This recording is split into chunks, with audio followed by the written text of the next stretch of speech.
پہلے تو ایک سوال ایک سیاسی لیڈر نے بھی اس کی طرف اشارہ کیا تھا کہ اس وقت یہ جو سیلاب آئے ہوئے ہیں، زلزلے آ رہے ہیں، تو یہ ہمارے اعمال کا نتیجہ ہے۔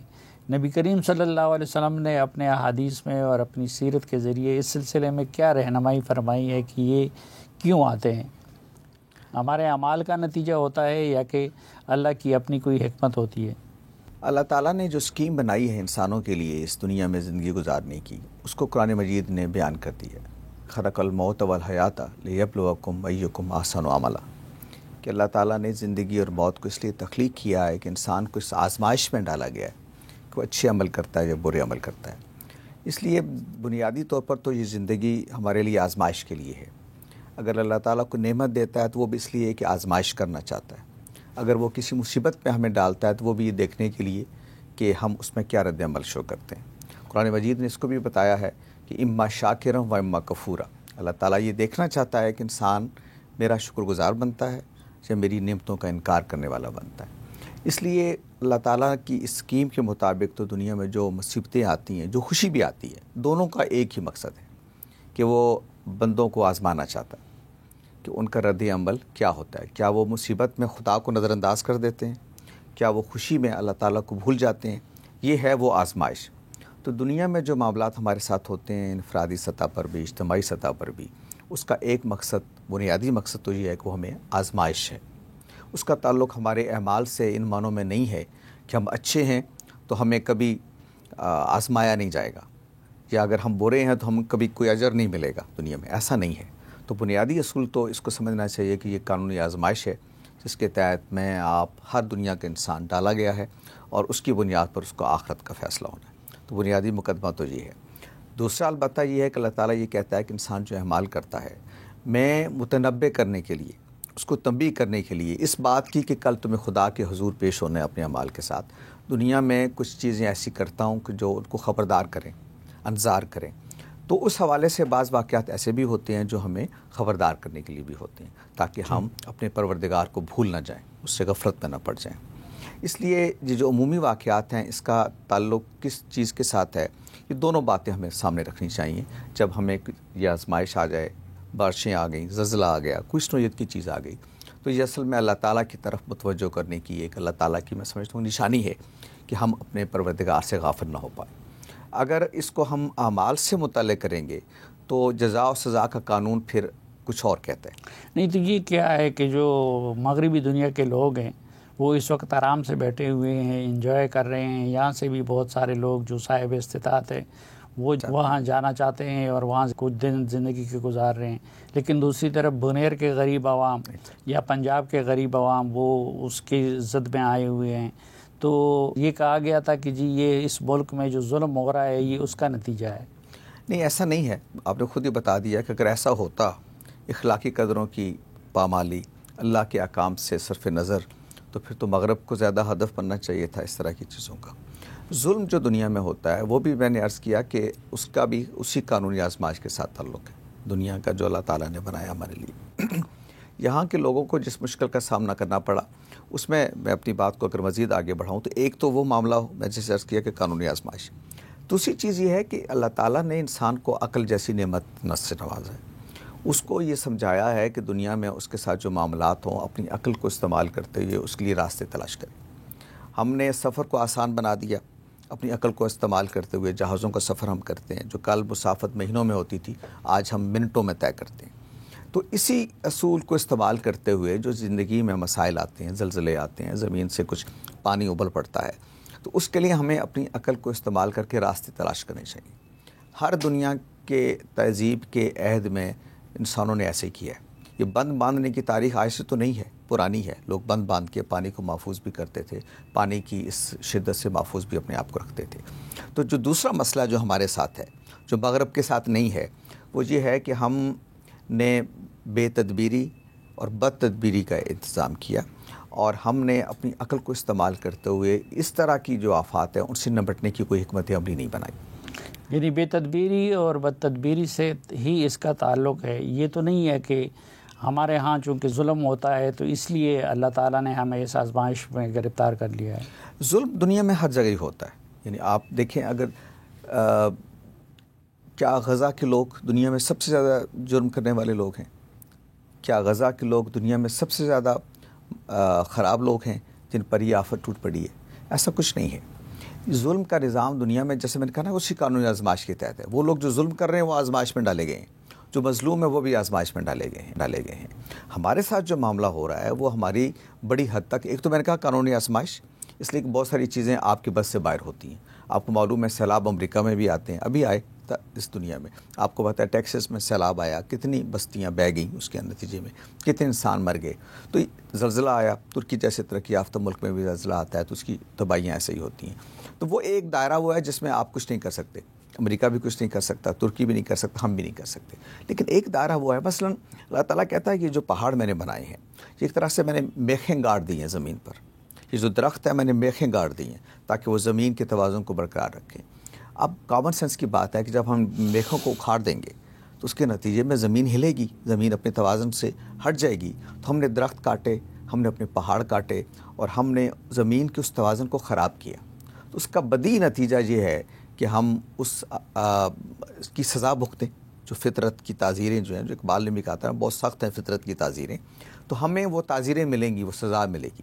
تو وہ بد تدبیری, بے تدبیری, جس کے نتیجے میں ہم نے اپنی زمین کو پامال کیا, ہم نے اپنی فضاؤں کو پامال کیا, اس کی سزا تو ہمیں ملنی ہے. تو ہمیں جو کچھ ہو رہا ہے یہ اس کا دوسرا سبب بھی ہے. اچھا, اس طرح کے آفات اور مصائب کی صورت میں نبی کریم صلی اللہ علیہ وسلم نے کس طرح کی تعلیمات کا درس دیا ہے کہ ہمیں کیا رویہ اپنانا چاہیے؟ آپ کو خوشی ہوگی کہ ہم نے اسی موضوع پر قومی رحمت للعالمین پر خاتم النبیین اتھارٹی نے حال ہی میں کتاب شائع کی ہے جو یہ بتاتی ہے کہ نبی صلی اللہ علیہ وسلم کی اپروچ کیا تھی اس معاملے میں. یہ کتاب ہے the holy prophets approach to disaster management, کہ دنیا میں جو ڈیزاسٹر آتے ہیں وہ کس طرح کے ہیں. علامہ اقبال اوپن یونیورسٹی کے پروفیسر ہیں ڈاکٹر ریاض صاحب, ان کی یہ تصنیف ہے. یہ اصل میں بتاتی ہے کہ کس طرح سے رسول اللہ صلی اللہ علیہ وسلم کے دور میں یہ ساری چیزیں آتی تھیں. دو چیزوں کا آپ اہتمام کرتے تھے. ایک, جب اس طرح کی کوئی آفت آتی تو اسی قانون آزمائش کے تحت لوگوں کو متوجہ کرتے کہ اپنے پروردگار سے بے نیاز نہ ہو جائیں, اپنے خدا کے ہاں جواب دہی کے احساس سے آپ بے نیاز نہ ہو جائیں. یہ وہ اس بات کی قوت رکھتا ہے کہ زمین کو جب چاہے اس کو ہلا دے, آسمان کو جب چاہے پانی برسا دے, اور تم لوگ اس پہ کچھ نہیں کر سکتے. تو ایک تو آپ صلی اللہ علیہ وسلم نے اس طرح کی آفات کے موقع پر لوگوں کو یہ نصیحت دی کہ وہ خدا کی طرف متوجہ ہوں, اس سے بے نیاز نہ ہوں. چونکہ پیغمبر آپ کو معلوم ہے آتے اس لیے ہیں کہ لوگوں کو, بندوں کو اپنے پروردگار سے جوڑیں. دوسری چیز ذرا آپ نے یہ کی کہ وہ جو اس وقت کے افرادی وسائل وہ آپ کو میسر تھے, اس کی روشنی میں آپ نے لوگوں کو یہ سکھایا کہ کس طرح کی آفات میں کیا چیز کرنی ہے.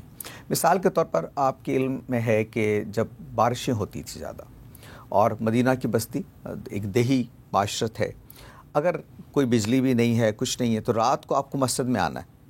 تو اللہ کے رسول صلی اللہ علیہ وسلم یہ اعلان ہو جاتا تھا کہ لوگ آج نمازیں اپنے گھروں میں پڑھیں. یعنی اپنے آپ کو مشقت میں نہیں ڈالنا. آپ نے, راستے خراب ہیں, بارشیں ہو رہی ہیں, روشنی نہیں ہے, کچھ بھی ہو سکتا ہے راستے میں, تو لوگوں سے کہتے تھے کہ آپ عشاء کی نماز, فجر کی نماز, یا وہ جو اندھیرے میں ہونے والی نمازیں آپ گھروں میں پڑھیں. یہ اہتمام فرمایا کہ گویا دین پر عمل بھی کرنا ہے اگر, تو اس وقت کے جو مسائل ہیں اس کو سامنے رکھتے ہوئے آپ نے عمل کرنا ہے. تو وہ انسانی عقل کا استعمال, وزڈم کا استعمال اپنے روزمرہ کی چیزوں کے لیے. تو نبی صلی اللہ علیہ وسلم نے دونوں طریقے ہمیں بتائے, اور یہی آج ہماری ضرورت بھی ہے کہ ایک طرف ہم اس طرح کے مسائل کے لیے اپنی عقل کو استعمال کریں.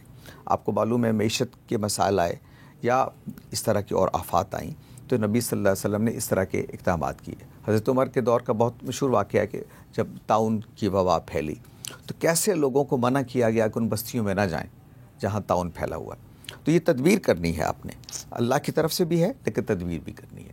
تو نبی صلی اللہ علیہ وسلم کی جو ہدایت ہے وہ یہ ہے کہ اپنے پروردگار کو یاد رکھیں اس موقع پر, یہ نہ بھولیں کہ وہ قدرت رکھتا ہے آپ پر, اور آپ بہت بڑی پورا آسائش زندگی گزار رہے ہوں تو وہ ایک لمحے میں چھین سکتا ہے آپ سے, اس سے بے نیاز نہیں ہونا. اور دوسری طرف اس نے آپ کو عقل دے رکھی ہے, اس کو استعمال کریں اور اپنے مسائل کو حل کریں. ایک آج کل ہماری سوسائٹی میں جھوٹ, فریب, دغا بازی, گالم گلوچ, اس کا سلسلہ بڑھ گیا ہے. تو اس سلسلے میں حضور صلی اللہ علیہ وسلم کی تعلیمات کیا ہے؟ دیکھیں, پیغمبر تو آتے ہی اخلاق کی تعمیر کے لیے. آپ صلی اللہ علیہ وسلم نے اپنے بارے میں فرمایا کہ بعثت لیؤتمم مکارم الاخلاق, مجھے تو بھیجا ہی اس لیے گیا ہے کہ میں اخلاق کے مکارم کو اپنی اعلیٰ ترین تکمیل کی سطح پر پہنچا دوں۔ تو نبی صلی اللہ علیہ وسلم نے یہ بتایا ہے کہ یہ جو بنیادی اخلاقیات ہیں یہی دین ہے، یعنی ایمان عقیدے کے بعد آپ کی سے جو چیز توقع اللہ تعالیٰ رکھتا ہے اور جو چیز آپ سے مطلوب ہے وہ یہ ہے کہ اپنی روزمرہ کی زندگی کو پاکیزہ بنائیں، اخلاقی جتنے رذائل ہیں ان سے اپنے آپ کو محفوظ رکھیں، اور جو اخلاقی فضائل ہیں ان کے ساتھ اپنے آپ کو جوڑے رکھیں۔ نبی صلی اللہ علیہ وسلم کا جو خطبہ حجۃ الوداع ہے، اگر آپ اس کو دیکھیے تو وہ اس معاملے میں کمال کی دستاویز ہے۔ آپ صلی اللہ علیہ وسلم جو کچھ ساری زندگی فرماتے رہے، آپ نے گویا اس آخری خطبے میں ان سب کو جمع کر دیا۔ یہ ایک خطبہ نہیں ہے، نبی صلی اللہ علیہ وسلم نے اس موقع پر ارشاد فرمایا تھا کہ میں لوگوں جو کچھ پوچھنا ہے مجھ سے پوچھ لو، معلوم نہیں اگلے سال میری تم سے ملاقات ہو نہ ہو، یعنی ایک طرح سے اناؤنسمنٹ کہ میں اب اس کے بعد زیادہ وقت تمہارے درمیان نہیں گزارنے والا، تو آج جو پوچھنا ہے پوچھ لو۔ اس موقع پر آپ صلی اللہ علیہ وسلم نے اپنی زندگی کی ساری تعلیمات جو آپ نے امت کو دی اس کا خلاصہ بیان کر دی، اور اس کی میں سب سے بڑی چیز آپ کی طرف متوجہ کروں جو آج افسوس کہ ہم رسالت مآب صلی اللہ علیہ وسلم کے نام پر سب سے زیادہ اس کو پامال کرتے ہیں، وہ انسانی جان کی حرمت ہے۔ انسانی جان لینے کو ہمارے لیے کھیل تماشا بن گئے، اور بدقسمتی کی حد یہ ہے کہ نبی صلی اللہ علیہ وسلم کی حرمت کے نام پر بھی ہم انسانی جان سے کھیلتے ہیں۔ اللہ کے پیغمبر نے خطبہ حجۃ الوداع میں فرمایا تھا کہ لوگوں یہ بتاؤ کہ آج یہ جس مہینے میں یہ کون سا مہینہ ہے؟ لوگوں نے کہا یا رسول آپ بہتر جانتے ہیں۔ آپ نے فرمایا یہ ذی الحج ہے۔ کہا یہ کون سا مقام ہے؟ لوگوں نے کہا آپ بہتر جانتے ہیں۔ فرمایا یہ بیت الحرام ہے۔ پوچھا آج کا دن کون سا ہے؟ لوگوں نے کہا آپ بہتر جانتے ہیں۔ لوگوں کو معلوم تھا لیکن آپ صلی اللہ علیہ وسلم جاننا چاہتے، آپ نے فرمایا یہ یوم النحر ہے، اور پھر کہا کہ یہ دن، یہ جگہ، یہ مہینہ جتنی حرمت رکھتا ہے انسانی جان اتنی حرمت رکھتا ہے۔